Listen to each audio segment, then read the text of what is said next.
I never imagined it would happen to me. I'm 34 years old, married for 7 years to Rafael, a good, hard-working man, but who in the last 2 years has almost become a stranger in the house. He's always traveling for work. He leaves on Monday, arrives Friday night, sleeps all weekend, and then leaves again. The house was so quiet that I could hear the living room clock ticking. His younger brother, Leo, is 29 years old. He's always been the family's beloved brother-in-law. Polite, funny, the one who helps carry the groceries, who fixes the faucet without complaining. When Rafael traveled, Leo would show up every now and then to see if I needed anything. At first it was just that, Bianca, I brought cheese bread from the bakery you like. Bianca, I changed the Graz light bulb for you. I would thank him, offer him coffee. We would chat a little and he would leave. But one day, it rained a lot. It was a Thursday night. Rafael was in Minas Gerais, and Leo showed up unexpectedly with an umbrella, saying he was passing by and decided to keep me company so I wouldn't be alone and afraid of thunder. I laughed, said I was 34 years old and wasn't afraid of thunder anymore. But I let him in. We drank wine. We talked about everything. Childhood, dreams we had as teenagers, songs that marked our lives. At some point, the conversation changed. We started talking about marriage, about loneliness, about how we sometimes feel invisible even when we're with someone. I don't know who got closer first, but when I looked, we were sitting side by side on the sofa, so close that I could feel the warmth of his body. He looked at me in a way no one had looked at me in years. It wasn't just desire, it was affection, admiration, a desire to care. And I, who had gone weeks without receiving a real hug, let it happen. I held my hand. I didn't take it off. Then he rested his forehead against mine. I closed my eyes.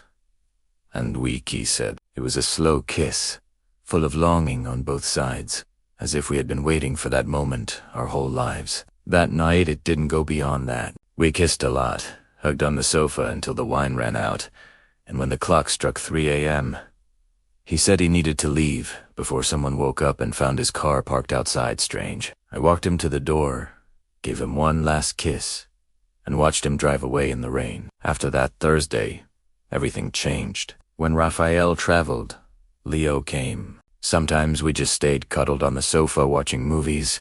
Sometimes we kissed until we were breathless.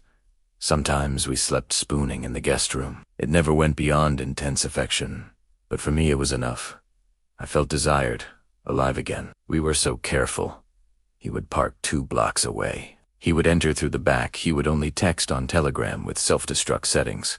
And he always left before 5 a.m. until the day Rafael decided to come home early. It was a Wednesday. Leo and I were in the living room, lying on the rug, giggling quietly at some silly thing, him stroking my hair. We heard the sound of the key in the door. My heart stopped. I pushed Leo into the hallway, threw him into the junk room, closed the door, and ran to the kitchen pretending to wash dishes. Rafael came in tired, kissed me on the forehead, and said he missed me. I smiled, my legs trembling, while Leo was locked 3 meters away, making no sound. That night, I couldn't sleep. I kept thinking about everything. How happy I was with Leo. How much I still loved Rafael in a different way.